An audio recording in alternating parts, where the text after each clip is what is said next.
আমরা মনে করি যে বাংলাদেশের সাথে পাকিস্তানের সম্পর্ক বৃদ্ধির ক্ষেত্রে, যে কোনো ধরনের সম্পর্ক বৃদ্ধির ক্ষেত্রে অবশ্যই 71 ইস্যু, 71-এর ইস্যুকে অবশ্যই ডিল করা উচিত। আমরা সে প্রসঙ্গ তাদের কাছে উত্থাপন করেছি। বাংলাদেশ এবং পাকিস্তানের বিষয়ে আমরা কথাবার্তা বলেছি। আমরা বাংলাদেশের জনগণের যে পারসেপশন সেটা তাদের কাছে উপস্থাপন করার চেষ্টা করেছি।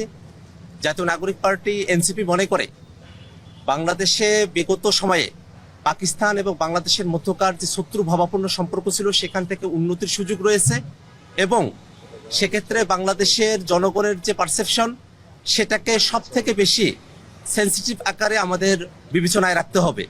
আমরা মনে করি যে বাংলাদেশের সাথে পাকিস্তানের সম্পর্ক বৃদ্ধির ক্ষেত্রে, যে কোনো ধরনের সম্পর্ক বৃদ্ধির ক্ষেত্রে অবশ্যই 71 ইস্যু, 71-এর ইস্যুকে অবশ্যই ডিল করা উচিত। আমরা সে প্রসঙ্গ তাদের কাছে উত্থাপন করেছি এবং বাংলাদেশের সাথে পাকিস্তানের শিক্ষায়, তারপরে অর্থনীতিতে এবং সংস্কৃতিতে যে সম্পর্ক উন্নয়নের জায়গাগুলো রয়েছে সেই জায়গাগুলোর বিষয়ে আমরা তাদের সঙ্গে কথাবার্তা বলেছি এবং একই সাথে সম্পর্ক উন্নয়নের ক্ষেত্রে কোনো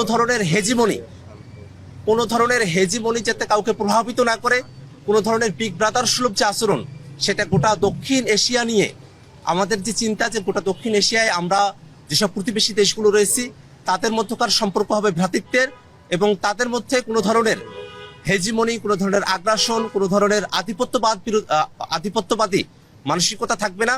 সেই বিষয়গুলো নিয়ে আমরা পারস্পরিক কথাবার্তা বলেছি। গত বছর আমাদের সাউথ এশিয়াতে একটা যুদ্ধ হয়েছিল, তো এখানে পানি নিয়ে সাউথ এশিয়াতে আবার যদি কোনো যুদ্ধ আসে বা আমরা যেহেতু আমাদের অনেকগুলো নদী রয়েছে সেগুলো নিয়ে কথা হয়েছে, যেহেতু নদীমাতৃক দেশ আমাদের নদীগুলো কিভাবে ভালো থাকতে পারে এবং পাকিস্তানের যে এক্সপিরিয়েন্সের মধ্য দিয়ে গিয়েছে সেটা আমরা তাদের সাথে শেয়ার করেছি এবং ওনারা একটা জিনিস আমাদেরকে বলেছিলেন, গত 15-20 বছরে তারা অনেকভাবে চেষ্টা করেছিল। পাকিস্তানে কিন্তু ফার্মাসিউটিক্যাল সেক্টরের ম্যাটেরিয়ালসগুলো অনেক ভালো, কিন্তু সেটা অনেক তারা চেষ্টা করেছিল আমরা যাতে বিল্ডিং রিলেশনশিপ করে আমাদের ফার্মাসিউটিক্যাল সেক্টরের যারা কস্টটা কমিয়ে আরও বেশি পরিমাণে আমরা এক্সপোর্ট করতে পারি, সেই সুযোগটা আমাদের দুই দেশের মধ্যে হয় নাই।